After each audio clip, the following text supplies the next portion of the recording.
Just because it says lifetime fluid, it's lifetime for the warranty, not the vehicle. Good morning, good afternoon, and good evening, whatever time of day you are watching. Thank you for joining me. Welcome back to another Maintenance Monday video. Today's video, as you can tell, is a little bit different this time. If you guys like this type of format where I'm just jabbing her on, got to see some of my background, see some terrible drivers, let me know down in the comments. For today's video is more or less like an explanation. No, I'm probably just going to talk about this. So this is going to specifically pertain to 2014 on up Jeep Grand Cherokees and 2014 on up Dodge Durangos, because they pretty much sit on the exact same platform, and almost everything I'm going to talk about today works for both of them. So it's all the scheduled maintenance items, like when is everything supposed to be due, and is your dealer, you know, ripping you off, telling you you need this now, and realistically you don't. Granted, there are times where things go south, and that's just kind of what you have to deal with. This is going to be all mileage based, so I'm literally just going to go down the mileage, and we're going to talk about each single thing. You just got your Jeep Grand Cherokee, right? Whether you got it new or used, whichever. Just remember, these mileage references are approximate. Like, you don't have to go to the exact mileage. It's just a generalization of when things should be getting done. At 10,000 miles, your oil change is due. Now, here's the thing. This gets a lot of controversy, a lot of, I wouldn't say arguments, but just a lot of people talk about this and don't always agree with that oil changes should be done every 10,000 miles. So the car's computer that is programmed by the factory is programmed to track three parameters. It tracks mileage, which it's 10,000 miles. It tracks engine hours, which 350 engine hours have to go through. And it tracks 1 year of time, or 12 months. That computer does all of that.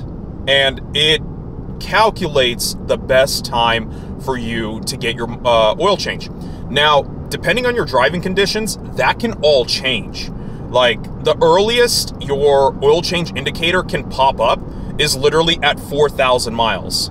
Literally, you can go from 100% down to 0 in 4,000 miles. That's, again, dependent on what's going on, what you're doing. Like, if you're idling around a lot, or you're clearing tons and tons of miles at the same time. The oil that's put into these is full synthetic. Like, they don't use a synthetic blend, they don't use conventional, it's literally full synthetic that goes into these motors. Full synthetics now, compared to what they used to be, granted, even full synthetics even then were already better than conventional now, are so much further ahead than anything else. Let me put cruise control on so I don't have to modulate my throttle. Full synthetics are so advanced now. Like, granted, you've seen it's like, oh, I can go 20,000 miles on this oil change. Well, I don't know. I haven't tested that, so I don't know. What I do know is that in the manual, it says specifically not to go over 10,000 miles. That's more or less a warranty thing. There have been people that literally swear by between 3,000 and 5,000. Honestly, at that point, you're just throwing away your money. If you're still at 50% oil life or 25% oil life, I wouldn't bother. I'd probably wait until 5 or 10%. Just change it then. And you can easily tell when you do your oil changes, if you do them at 50%, what does the oil look like? Is it still clear? Is it still like an ambery gold? All right, great. That means it was still good. Now, you drain your oil at 5 or 10%, and it's gotten a lot darker, but it's not like pitch black sludge, then realistically, you probably could have went down to 0.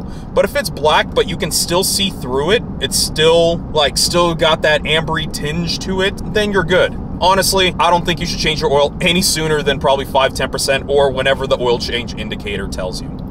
If you want to know how to change your oil on your 3.6 Grand Cherokee or your Dodge Durango, because it pretty much looks exactly the same under the engine bay and under the car, you can check out my video right up there. Now at 20,000 miles your AC/cabin filter is due. So think of your AC and cabin filter as the AC filters in your home. You know, the ones that are on your ceiling that are always a pain in the butt to get. Hopefully you guys aren't using the, you know, cheap green filters and you're actually using somewhat of a decent filter. And you've seen what just 3 months or 2 months or however long it takes for those things to get almost nasty and completely dirty. Well, that's the same thing that could happen to your cabin filter. So around every 20,000 miles, you probably should just get that changed just to be safe. If you live in a really dusty, deserty climate, or where there's just a lot of pollen or dust or particles, anything like that, then I'd probably consider changing it out a little more frequently, like maybe every 10 or 15,000 miles. But if you live somewhere where it's humid, where humidity just pulls all the dust down, then you realistically can probably go all the way to 20,000 miles and don't even worry about it. Now, there's tons of brands. There's tons of different kinds of material. There's N95 rated, there's charcoal, there's Febreze. Like, just pick whatever one you want. Just don't get the, like, the super cheap ones that when you look at it looks like just paper. Yeah, don't do those. Those aren't gonna do anything for you. Now at 30,000 miles, your engine air filter is due. Your engine air filter is sucking up all the dust, air, and everything outside of your car for the motor, constantly. The purpose of it is just to keep large debris and dust, even though if dust does get through, it's just gonna get burned up in the combustion chamber, but it's mainly there to keep all the giant particles out of your motor and honestly dirtying up your oil, because some of it can fall down into your oil pan. Jeez. So, like, sometimes when you drain your filter, you see all, like, the debris and soot and, like, grime and all that. Yeah, that's probably coming from the air filter and getting sucked down. Now, an additional thing you need at 30,000 miles, your brake fluid. Your brake fluid is hygroscopic, meaning it absorbs moisture or water out of the air or around itself. Brake fluid tends to get bad. That's usually due every 30,000 miles. And honestly, it's just a full flush. It's sucking out all the old fluid and pumping new stuff in. I'm gonna have a video on it soon, how to do it yourself and how to do it with a partner. Maybe it's funner with a partner. Or not. But I'm gonna have a video on that soon, so brake fluid. At 60,000 miles, it's recommended you change your rear differential, your front differential, and your transfer case. If you tow a lot or you off-road a lot, then it's suggested you do it every 30,000 miles. So basically, as soon as you get your engine, your brake fluid flushed, you want to do your diffs and your transfer case. That's just the recommendation, and honestly, every manufacturer is on probably that same point, about roughly every 60 to 70,000 miles. But if you do a lot of towing, a lot of hauling, or a lot of off-roading, then you probably should be doing it every 30,000 to be safe. Here's an interesting one. So technically, next on the list is at 100,000 miles.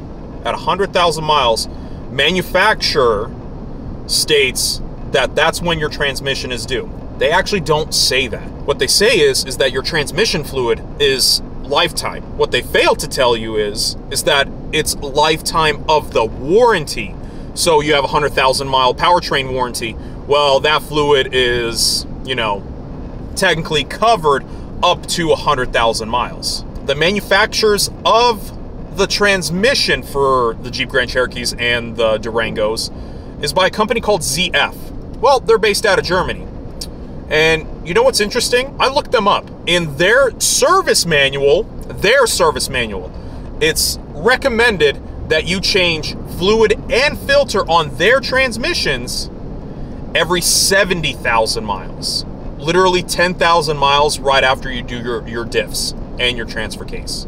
At 70,000 miles, it's recommended you change it. It's up to you to decide whichever route you want to go, but just know that the lifetime fluid is rated for the lifetime of the warranty. That is it. I would suggest getting it changed at 70, or if you want to do it like a whole bulk type of deal where you do your diffs, your transfer case, and then your transmission, do it all at 60, bang it all out, and there you go. You don't have to worry about it until you get to 120,000 miles. Keep in mind, just because it says lifetime fluid, it's lifetime for the warranty, not the vehicle. So an additional thing at 100,000 miles that's recommended is your spark plugs. Why your spark plugs are recommended at 120 is because the spark plugs that they put in these are Iridium tipped, and those are rated for up to 100,000 miles or a little bit over. Platinum, I think, is rated to up to 100,000 miles, and Iridium is rated 25% beyond that. So schedule-wise, it's recommended you change your spark plugs at 100,000 miles. Simple, easy. Don't put cheap spark plugs. You don't need copper. You don't need platinum. The Iridium ones are the ones that were in it. The Iridium ones are the ones that go back in it. At 150,000 miles or 5 to 10 years, this one's also, I wouldn't say weird, but a little strange. The coolant that's used in these newer models is OAT coolant, organic acid technology coolant. Basically meaning it's got a lot of rust inhibitors in it, a lot of corrosion inhibitors, where it basically keeps the inside of your motor clean as long as you haven't filled it with tap water and ruined it by now. Don't mix coolants. Like, it's not about the color, it's literally the chemical compound of these coolants. Just don't mix them. Just don't. Whatever coolant is required, Jeep recommends that your coolant is replaced at that mileage and that time. Looking up coolant, the coolant by itself, so if you look up OAT coolant, all of it says it's long life, and I've seen everything that says it's good for 100,000 miles, 120,000 miles, and 150,000 miles. But the thing that comes up between all three of them, well, all three time frames and all the different brands that I looked at, all suggest you should be replacing your coolant after 5 years. Unless you're doing lawn haul in one of your vehicles constantly, you're gonna hit 5 years way before you're gonna hit 150, 120,000 miles. You want your engine to stay cool. You don't want it to overheat. You don't want to blow your head gaskets. You don't want to ruin your engine. Do it every 5 years. I understand that sometimes, like, things are expensive. I get it. It's expensive. Things are expensive. Vehicles are expensive. Like, at the end of the day, if you don't want, like, a ton of maintenance, you should have bought a Tesla. No, I'm just kidding. They barely require any maintenance. It's the only reason I mentioned it. Like, as long as you keep up with the normal day-to-day fluids and things that need to be looked at, need to be taken care of constantly, just get them done.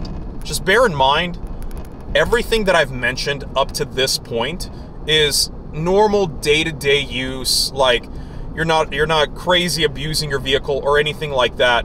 But also, you can't control things that happen out of the blue. Like, people are talking about, it's like, yeah, my head gasket took a crap at 20,000 miles.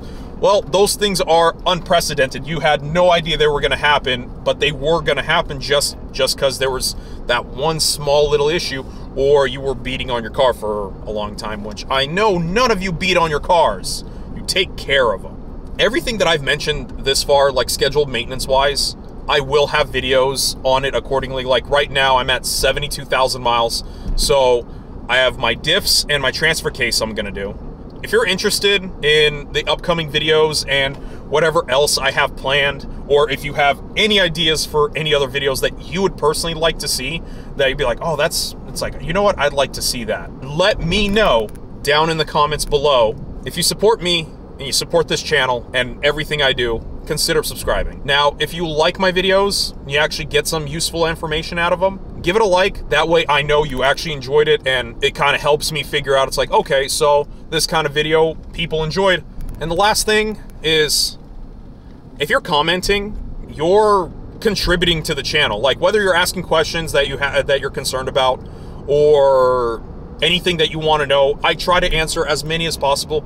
You're contributing to the channel, and you're helping me out, and you're helping everybody else out. Some people don't ask questions. They're like, he didn't talk about that, but somebody else asked it, and I answered it down below. Well, that helps me and helps everyone else. So that's kind of my rant for the day. And that's it. Thanks for watching.